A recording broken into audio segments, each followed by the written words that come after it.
अजीब खेल है ऊपर वाले का। लिखता भी वही है, मिटाता भी वही है, भटकाता भी वही है। राह दिखाता भी वही है, उलझाता भी वही है, सुलझाता भी वही है। जिंदगी की मुश्किल घड़ी में देखता भी नहीं मगर साथ देता भी वही है। खाया पिया अंग लगेगा, दान दिया संग चलेगा, बाकी बचा जंग लगेगा। धन घर तक साथ चलेगा, परिवार शशान तक साथ चलेगा, पर अच्छे कर्म जन्मों जन्मों साथ चलेंगे। कोई बदल जाए तो दुखी मत होना, क्योंकि बदलना प्रकृति का नियम है। जब जिंदगी में कुछ समझ ना आए तो सब कुछ परमात्मा पर छोड़ दो।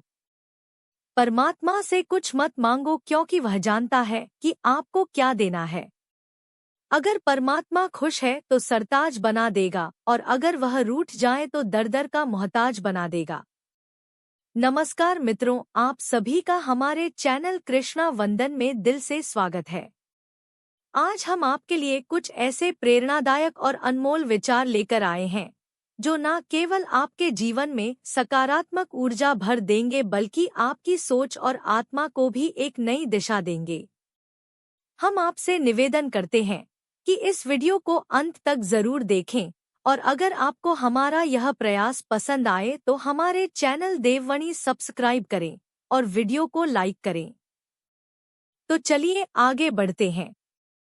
मित्रों, एक बार देवर्षि नारद के मन में विचार आया कि भगवान श्री कृष्ण के पास द्वारका में बहुत सारे महल हैं, तो क्यों ना भगवान से एक महल मांग लिया जाए ताकि वह भी आराम से रह सके। नारद जी ने भगवान से कहा, भगवान आपके पास बहुत महल है, एक मुझे दे दो ताकि मैं भी आराम से रहूं। आपके यहाँ खाने पीने का इंतजाम अच्छा ही होगा। भगवान ने सोचा कि नारद जी उनके प्रिय भक्त हैं और सन्यासी हैं, पर अगर वह कहीं राजसी ठाट बाट में रहने लगे तो उनकी भक्ति और विरक्ति कम हो जाएगी। अगर भगवान सीधे मना कर देते तो नारद जी नाराज हो जाते और सोचते कि इतने महल होते हुए भी उन्हें एक नहीं दिया जा रहा है। भगवान ने चतुराई से कहा, नारद जाकर देख लो, जहां भी कोई महल खाली हो हम तुम्हें दे देंगे। नारद जी द्वारका के सभी महलों में गए पर कहीं भी कोई कमरा खाली नहीं मिला, क्योंकि सभी महल 16,108 रानियों और उनके 11 बच्चों से भरे हुए थे। वापस आकर नारद जी ने भगवान से कहा, मुझे कोई जगह खाली नहीं मिली। भगवान ने मुस्कुराते हुए कहा, फिर मैं क्या कर सकता हूँ? अगर कोई जगह खाली होती तो दे देता। नारद जी को यह बात छल प्रतीत हुई और उन्होंने सोचा कि भगवान ने उन्हें धोखा दिया है। नारद जी ने सोचा, भगवान ने मेरे साथ धोखा किया है तो अब मैं भी उन्हें सबक सिखाऊंगा। फिर वह भगवान की पत्नी रुक्मणी जी के पास पहुँचे। रुक्मणी जी ने नारद जी का आदर सत्कार किया। नारद जी कुछ दिन रुक्मणी जी के साथ रहे और फिर एक दिन उन्होंने उन्हें दान की महिमा के बारे में बताना शुरू किया। नारद जी ने कहा, जिस चीज का दान करोगे वही चीज अगले जन्म में फिर तुम्हें मिलेगी। रुक्मणी जी को यह बात भाई। नारद जी ने उनसे पूछा, आपको सबसे अधिक प्रेम किससे है? रुक्मणी जी ने उत्तर दिया, भगवान श्री कृष्ण से। नारद जी ने कहा, अगर आप चाहती हैं कि अगले जन्म में भी आपको भगवान ही मिले तो आपको उनका दान करना चाहिए। रुक्मणी जी यह सोचकर सहमत हो गई कि यदि दान करने से हर जन्म में उन्हें भगवान श्री कृष्ण मिलेंगे तो दान करना उचित है। उन्होंने भगवान श्री कृष्ण का दान करने का संकल्प लिया। नारद जी ने तुरंत भगवान श्री कृष्ण के पास जाकर कहा, भगवान उठिए, अब आपको साथ चलना है। भगवान ने पूछा, कहाँ चलना है और क्यों? नारद जी ने कहा, मैंने आपको दान में ले लिया है, अब आपको मेरे साथ आना होगा। आपने मुझे महल नहीं दिया तो अब आपको ही लेकर जाऊंगा। भगवान ने पूरी बात सुनने के बाद कहा, रुक्मणी ने दान कर दिया है तो ठीक है, मैं चलता हूँ, लेकिन पहले उससे मिल तो आऊं। भगवान ने अपने रेशमी वस्त्र उतारकर और आभूषण हटाकर सन्यासी का भेष धारण कर लिया। भस्म लगाकर कमंडल लेकर रुक्मिणी के पास पहुँचे। रुक्मिणी जी उन्हें इस रूप में देखकर घबरा गई। उन्होंने पूछा, भगवान यह क्या हो गया? आपने साधु का भेष क्यों धारण कर लिया? भगवान ने कहा, तुमने मुझे दान कर दिया है, इसलिए अब मुझे इस रूप में नारद जी के साथ जाना होगा।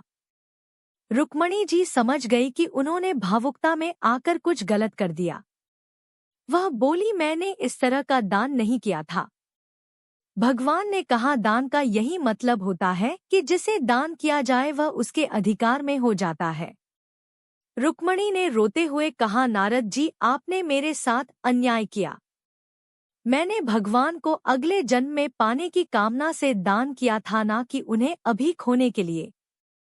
इतने में सत्यभामा और अन्य रानियां भी वहां आ पहुंची। सत्यभामा ने नारद जी से कहा, भगवान सिर्फ रुक्मिणी के नहीं हैं, वे हम सबके हैं, इसलिए रुक्मिणी अकेले उन्हें दान नहीं कर सकती हैं। नारद जी ने सोचा, यह तो मामला उलझ रहा है।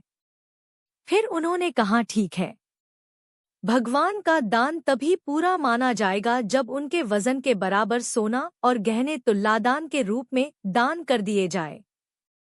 रानियां राजी हो गई और उन्होंने तुला दान की तैयारी की। भगवान को एक पल्ले में बैठाया गया और दूसरे पल्ले में सोने, गहनों और हीरों को रखा गया। लेकिन कितना भी सोना और गहने डाले, भगवान का पल्ला हल्का नहीं हो रहा था। सारा धन डालने के बाद भी तुला बराबर नहीं हो पाई। नारद जी ने कहा, अब तुला दान नहीं हो पा रहा है तो मैं भगवान को ले जाऊंगा। तभी भगवान ने रुक्मिणी जी को इशारा किया और कहा, तुम सारा धन हटा दो और तुलसी का एक पत्ता रख दो। रुक्मिणी ने वैसा ही किया। जैसे ही तुलसी का पत्ता पल्ले पर रखा गया, भगवान का पल्ला तुरंत ऊपर उठ गया और तुलादान पूरा हो गया। नारद जी को अब समझ में आया कि यह सब भगवान की माया थी। नारद जी ने भगवान से कहा, भगवान आपने मेरे साथ फिर से छल किया। भगवान ने मुस्कुराते हुए कहा, नारद यह मेरा खेल है और इसमें तुम्हें भी हिस्सा लेना पड़ा। नारद जी ने अंत में भगवान से विनती की, भगवान मैं आपसे एक वरदान मांगता हूँ कि मेरी शोक और मोह की भावना समाप्त हो जाए और मैं आपके परमधाम को प्राप्त कर सकूं। भगवान ने नारद जी को हृदय से लगाया और कहा, नारद तुम्हारी मुक्ति निश्चित है। इस कहानी का मुख्य संदेश यह है कि सच्ची भक्ति और प्रेम का मूल धन, वैभव या भौतिक संपत्तियों से नहीं किया जा सकता है। भगवान का सानिध्य और अनुग्रह किसी भी प्रकार के भौतिक दान से अधिक मूल्यवान होता है। केवल प्रेम और समर्पण ही ईश्वर की कृपा प्राप्त करने का सच्चा मार्ग है। साथ ही यह सिखाती है कि भौतिक सुखों की इच्छा हमें भगवान से दूर कर सकती है, जबकि सादगी और वैराग्य से हम उनकी शरण में रह सकते हैं। मिटाने से मिटते नहीं। भाग्य के यह लेख कर्म अच्छे करता चल, फिर ईश्वर की महिमा देख। दर्द ना होता तो खुशी की कीमत ना होती। अगर मिल जाता सब कुछ केवल चाहने से तो दुनिया में ऊपर वाले की जरूरत ना होती। वृंदावन की एक गोपी प्रतिदिन मथुरा जाकर दूध दही बेचती थी। एक दिन ब्रज में एक संत कथा सुनाने आए और वह गोपी भी उनकी कथा सुनने पहुंची। संत ने कथा में कहा, भगवान के नाम की बड़ी महिमा है। भगवान के नाम का जाप करने से बड़े संकट टल जाते हैं। भगवान का नाम तो भवसागर से पार लगाने वाला है। यदि तुम्हें भवसागर से पार होना है तो भगवान का नाम कभी मत छोड़ना। कथा समाप्त होने के बाद अगले दिन गोपी फिर से दूध बेचने के लिए मथुरा की ओर निकली। रास्ते में उसे यमुना नदी पार करनी पड़ती थी। जब वह यमुना के पास पहुंची तो उसे संत की बात याद आई। उसने सोचा, संत ने कहा था कि भगवान का नाम भवसागर से पार लगा सकता है, तो क्या भगवान का नाम मुझे इस साधारण सी नदी से पार नहीं लगा सकता? यह सोचकर गोपी ने निस्वार्थ भाव से भगवान का नाम लिया और यमुना में कदम रख दिया। जैसे ही उसने यमुना में पैर रखा, उसे ऐसा महसूस हुआ मानो वह जमीन पर चल रही हो। बिना किसी कठिनाई के उसने पूरी यमुना पार कर ली। गोपी को बहुत प्रसन्नता हुई और उसने मन ही मन सोचा, संत ने तो बड़ा अच्छा तरीका बताया पार जाने का। अब रोज नाविक को पैसे भी नहीं देने पड़ेंगे। कुछ दिनों बाद गोपी ने सोचा कि संत ने उसका इतना भला किया है तो उसे संत को अपने घर भोजन के लिए निमंत्रण देना चाहिए। अगले दिन जब वह मथुरा दूध बेचने गई तो संत से निवेदन किया, बाबा कृपया आप मेरे घर भोजन करने पधारें। संत ने उसका निमंत्रण स्वीकार कर लिया। जब गोपी और संत यमुना के किनारे पहुंचे तो संत ने नाविक को बुलाने के लिए कहा। गोपी ने संत से कहा, बाबा आप नाविक को क्यों बुला रहे हैं? हम ऐसे ही यमुना पार कर लेंगे। संत ने आश्चर्य से पूछा, कैसी बातें कर रही हो गोपी, बिना नाव के यमुना कैसे पार करेंगे? गोपी बोली, बाबा आपने ही तो कथा में कहा था कि भगवान के नाम का जाप करने से भवसागर भी पार हो जाता है। मैंने सोचा जब भवसागर से पार हो सकते हैं तो यमुना नदी क्यों नहीं। मैं रोज भगवान का नाम लेकर ही यमुना पार करती हूँ और मुझे नाव की जरूरत नहीं पड़ती। संत को गोपी की बात पर विश्वास नहीं हुआ। उन्होंने कहा, तू पहले चल, मैं तेरे पीछे पीछे आता हूँ। गोपी ने रोज की तरह भगवान का नाम लेकर यमुना में कदम रखा और सहज ही नदी पार कर गई। संत ने देखा पर उन्हें विश्वास नहीं हुआ। जैसे ही संत ने यमुना में कदम रखा, वह छपाक से पानी में गिर पड़े। यह देखकर गोपी वापस आई और संत का हाथ पकड़कर उन्हें अपने साथ चलने को कहा। इस बार जब संत ने गोपी का हाथ पकड़ा तो वे भी ऐसे चले जैसे जमीन पर चल रहे हो। यह चमत्कार देखकर संत गोपी के चरणों में गिर पड़े और कहने लगे, गोपी तू धन्य है। सही मायनों में नाम का आश्रय तो तुमने लिया है। मैं जिसने नाम की महिमा बताई खुद उसका सच्चा आश्रय नहीं ले पाया। संत ने गोपी से सच्चा नाम स्मरण सीख लिया और फिर भगवान के नाम की महिमा को समझकर उसका सही अर्थ में पालन करने लगे। मित्रों, कुछ पल तन्हाई में बैठकर ईश्वर को याद कर लिया करो, फिर देखना बहुत सुकून मिलेगा। इमली का नाम लेने से मुंह में पानी ना भरे और ईश्वर का नाम लेने से आत्मा को ठंडक ना मिले, ऐसा हो ही नहीं सकता। गुजरी हुई जिंदगी को कभी याद ना करें। तकदीर में जो लिखा है उसकी फरियाद ना करें। जो होगा वह होकर रहेगा। तो कल की फिक्र में अपनी आज की हंसी बर्बाद ना करें। जहां का डर नहीं वहां जाना नहीं। जो सुनता नहीं उसे समझाना नहीं।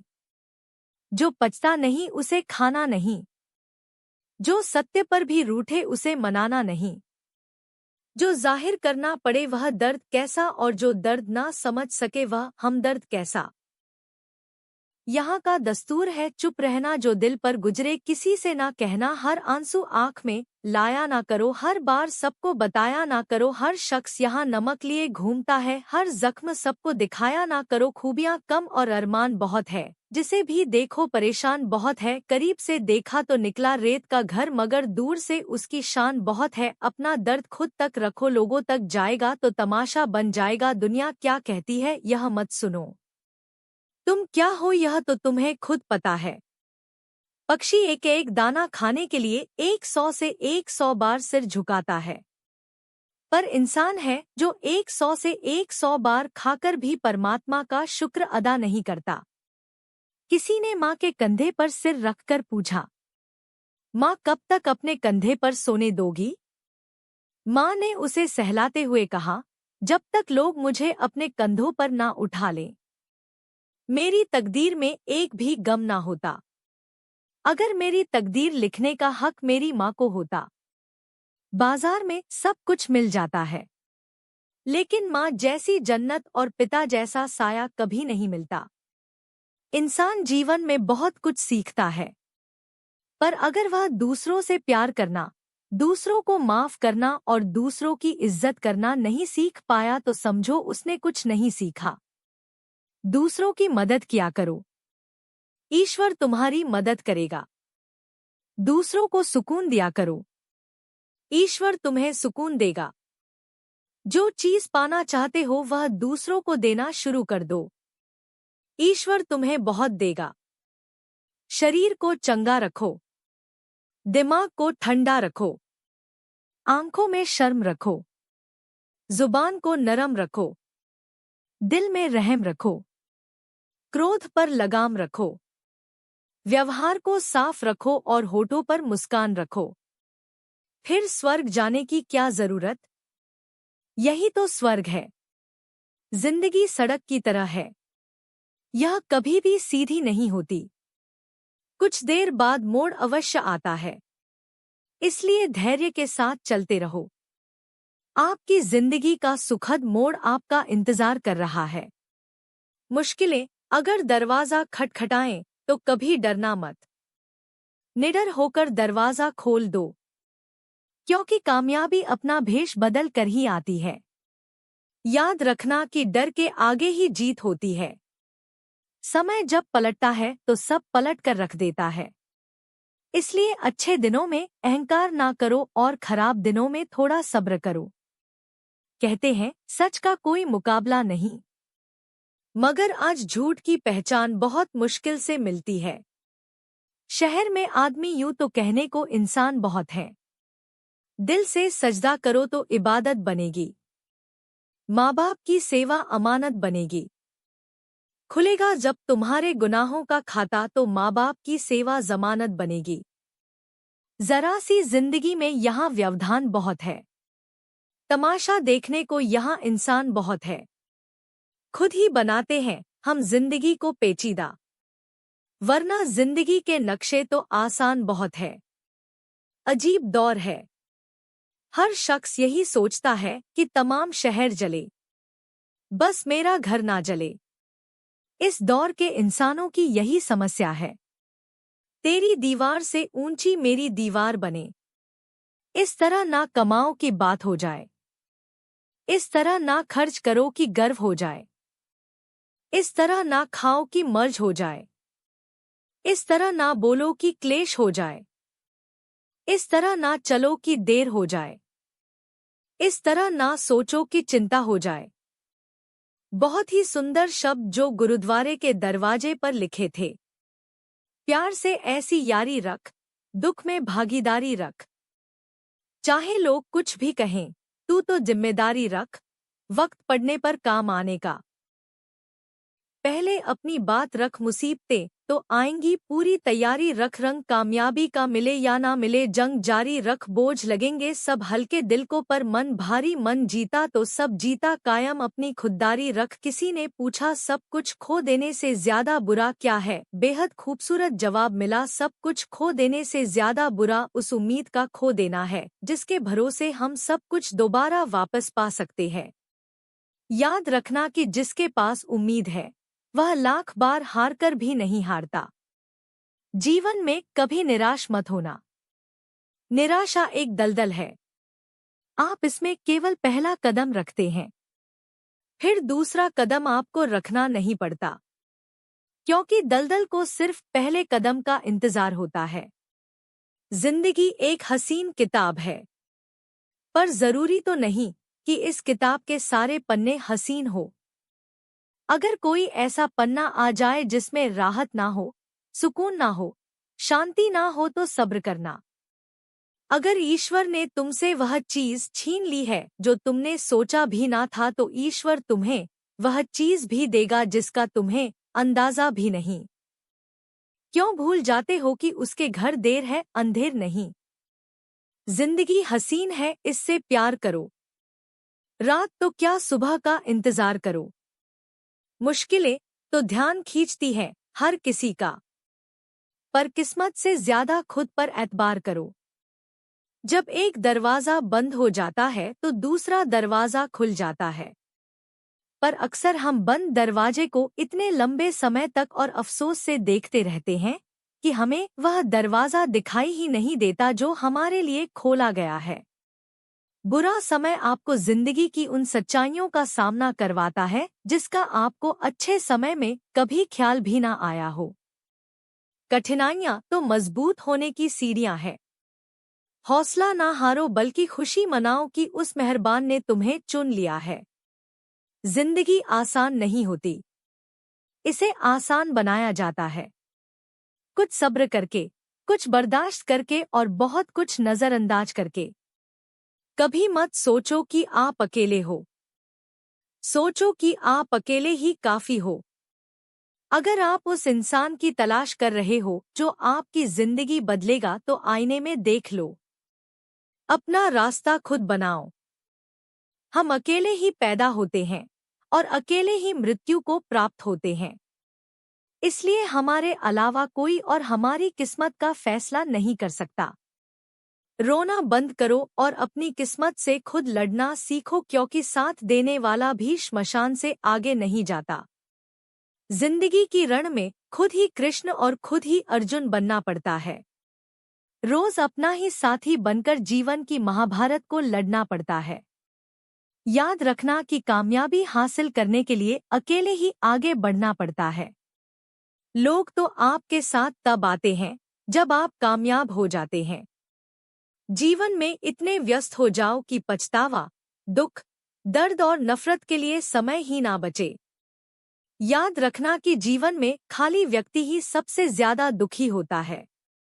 अगर आप सीखना चाहें तो आपकी हर गलती आपको सबक देती है। दिन की शुरुआत आशाओं के साथ करो और खत्म सपनों के साथ। हर दिन को एक उम्मीद के साथ शुरू करो और खत्म करो कुछ ना कुछ सीख कर नए अनुभव के साथ। अपने हर दिन का अंत एक सकारात्मक सोच के साथ करो। कोई फर्क नहीं पड़ता कि चीजें कितनी कठिन थी। आने वाला कल चीजों को बेहतर बनाने का एक नया अवसर होगा। अगर आपको सोचने की आदत है तो आज की बात सोचिए। अगर आप कोशिश करना चाहते हैं तो खुद को ऊपर उठाने की कोशिश कीजिए। अगर आप दृष्टि उठाते हैं तो ऊपर की तरफ उठाइए। आपको जो भी करना है यह ध्यान में रखकर करिए कि आपके सारे प्रयास खुद को बेहतर बनाने के लिए हो, प्रगति के लिए हो। सब्र वह वृक्ष है जिसकी जड़ें कड़वी जरूर होती हैं, पर फल हमेशा मीठा ही होता है। समय समय पर खुद को भी बदलो, क्योंकि हर वक्त रास्ता बदलने से हल नहीं होता। दिल भी वही तोड़ते हैं जिन्हें जोड़ना नहीं आता, जो बुरे वक्त में साथ देता है। अच्छा वक्त आने पर अक्सर वहीं ठुकरा दिया जाता है। देखा है अक्सर मैंने, अंधा आदमी आंखों की रोशनी आने पर सबसे पहले अपनी छड़ी फेंकता है जिसने उसका हमेशा साथ दिया हो। किसी की तारीफ सुनने के लिए कोई काम मत करो। जो भी करो दिल से करो। फिर लोग तारीफ करें या आलोचना सब सहन करो। अगर आप सच में अपनी तारीफ करना चाहते हैं तो आपको मरना पड़ेगा, क्योंकि इंसान के मरने के बाद ही उसकी कदर महसूस होती है। राय भी उसी से लोग लेते हैं जो निस्वार्थ देता हो, वरना आज की दुनिया में सब अपना ही सोचते हैं। कुछ लोगों के सीने में दिल की जगह कैलकुलेटर होते हैं। वे हाथ मिलाने से पहले ही हिसाब लगा लेते हैं कि उन्हें इससे कितना फायदा होने वाला है। आपका बुरा वक्त ही है जो अपने और पराये की पहचान कराता है। अच्छे वक्त का क्या है, उसमें तो सभी अपने लगते हैं। अगर आपके काम पर लोग हंस रहे हैं तो उदास मत होना, क्योंकि उनकी हंसी से तुम्हारे हंसने के दिन आएंगे। अगर आप सही हैं तो कुछ लोग आपसे नफरत करेंगे, क्योंकि सभी लोग सच सह नहीं पाते। इंसान की पहचान उसके कर्मों से होती है, क्योंकि कपड़े तो दुकानों में पुतले भी पहनते हैं। अगर मतलब से भी लोगों को खो देना हार है तो ऐसी हार को स्वीकार करने से कभी मत डरना। बातें सभी से करो लेकिन भरोसा खुद पर ही करो। किस्मत तो मेहनत की दीवानी है। जहां मेहनत होगी वहीं किस्मत होगी। कुछ अलग करना है तो भीड़ से हटकर चलो। आदत, कसम और कलम सोच समझ कर ही उठाओ, क्योंकि यह तीनों बहुत भारी होते हैं। श्वास और विश्वास दोनों अलग अलग चीजें हैं, पर दोनों के काम एक ही है। श्वास चली जाए तो शरीर मर जाता है और विश्वास चला जाए तो आत्मा मर जाती है। सच्चा स्नेह करने वाला केवल आपको बुरा बोल सकता है, पर कभी आपका बुरा कर नहीं सकता, क्योंकि उसकी नज़रों में, आपकी फिक्र और दिल में आपके लिए सच्चा स्नेह होता है। इस दुनिया में हर इंसान उसी चीज के लिए रोता है जो उसके पास नहीं है, पर जो चीज उसके पास होती है उसकी कदर नहीं करता, और फिर जब वह चीज छोड़कर चली जाती है तब उसके लिए रोता है। मंजर धुंधला हो सकता है, मंजिल नहीं। द्वार बुरा हो सकता है, जिंदगी नहीं। छल में बेशक बल है, लेकिन प्रेम में आज भी हाल है। पसंदीदा चीज का मिल जाना भी इम्तिहान है और खो जाना भी इम्तिहान है। याद रखना कि इंसान को हमेशा उसकी पसंदीदा चीजों के जरिए ही आजमाया जाता है। अगर आप अकेले पड़ गए हैं तो परेशान मत होना, क्योंकि अकेला वही होता है जो सही फैसले लेता है। भरोसा तोड़ने वाले के लिए बस यही सजा काफी है कि उसे जिंदगी भर के लिए खामोशी तोहफे में दे दी जाए। अगर तुम्हारे माँ बाप तुम्हें डांटते हैं तो बुरा मत मानना, बल्कि यह सोचना कि गलती होने पर माँ बाप नहीं डांटेंगे तो कौन डांटेगा। और कभी छोटे से गलती हो जाए तो यह सोचकर माफ कर देना कि गलती छोटे नहीं करेंगे तो कौन करेगा। जब से परीक्षा वाली जिंदगी पूरी हुई है तब से जिंदगी की परीक्षा शुरू हो गई है। आज मुझे एक नया अनुभव हुआ। अपने मोबाइल से अपना नंबर मिलाकर देखा तो आवाज आई, जिस नंबर से आप संपर्क करना चाहते हैं वह अभी व्यस्त है। फिर ध्यान आया कि किसी ने क्या खूब कहा है, औरों से मिलने में दुनिया व्यस्त है, पर खुद से मिलने के लिए सारी लाइनें व्यस्त हैं। कोई नहीं देगा तेरा साथ यहाँ, हर कोई खुद में मशरूफ है। जिंदगी का बस एक ही उसूल है, मुझे गिरना भी खुद है और संभलना भी खुद। गुस्सा अकेला आता है मगर हमसे हमारी सारी अच्छाइयाँ ले जाता है। सब्र भी अकेला आता है मगर हमें हमारी सारी अच्छाइयाँ देकर जाता है। परिस्थितियाँ जब विपरीत होती हैं तब व्यक्ति का प्रभाव और पैसा काम नहीं आता, स्वभाव और संबंध काम आते हैं। जरूरी नहीं कि हर लड़ाई जीती जाए, आवश्यक तो यह है कि हर हार से कुछ सीखा जाए। कुछ बातों से अनजान बने रहना ही बेहतर होता है। सब कुछ जान लेना भी तकलीफ देता है। कौन कब किसका और कितना अपना है यह तो सिर्फ वक्त ही बताता है। पैसों का साथ मौत तक, अपनों का साथ श्मशान तक होता है, लेकिन किए गए अच्छे कर्म मरने के बाद भी साथ देते हैं। पैसों का घमंड दो ही लोगों को होता है, एक वो जिसे खानदानी जायदाद मिली हो और दूसरे वह जिन्होंने धोखे से कमाया हो। उड़ना अच्छी बात है, पर शाम को नीचे आ जाया करो, क्योंकि आपकी कामयाबी पर ताली बजाने और गले लगाने वाले लोग सब नीचे ही रहते हैं। कोशिश करो कि जिस चीज के लिए तुम तरसे हो कोई दूसरा तुम्हारी वजह से ना तरसे, फिर चाहे वह खुशियां हो, रिश्ते हो या फिर सुकून। हर रिश्ते की कदर कीजिए और खूब कीजिए, क्योंकि एक एक करके सब चले जाना है, पीछे बस यादें रह जाती हैं। लोगों से मत डरो जो अपना बदला लेना जानते हैं, डरो उन लोगों से जो अपना बदला ऊपर वाले के हाथ छोड़ देते हैं। किसी की भावनाओं को इतनी तकलीफ मत पहुंचाओ कि जब उसे तुम्हारा ख्याल भी आए तो उसे तकलीफ हो। जो दोस्त तुम्हारा गुस्सा बर्दाश्त कर ले, तुम्हारे साथ रहे और तुम्हें गलत करने से रोके तो समझ लेना कि वह तुम्हारा सच्चा दोस्त है। जो आसानी से मिल जाए वह छल है, जो मुश्किल से मिले वह सम्मान है, जो हृदय से मिले वह प्रेम है, और जो भाग्य से मिले वह सच्चा मित्र है। दो इंसानों का पेट कभी नहीं भरता, पहला जिसे ज्ञान की भूख हो और दूसरा जिसे दौलत की भूख हो। लोगों से खुशी खुशी मिला करो और खुशी खुशी बात किया करो। ना जाने जिससे आप सख्त लहजे में बात कर रहे हो वह जिंदगी के किस दौर से गुजर रहा हो। सब कुछ करो जो आप करना चाहते हो, लेकिन लालच से नहीं, अहंकार से नहीं, वासना से नहीं, बल्कि प्रेम, नम्रता और विश्वास के साथ करो।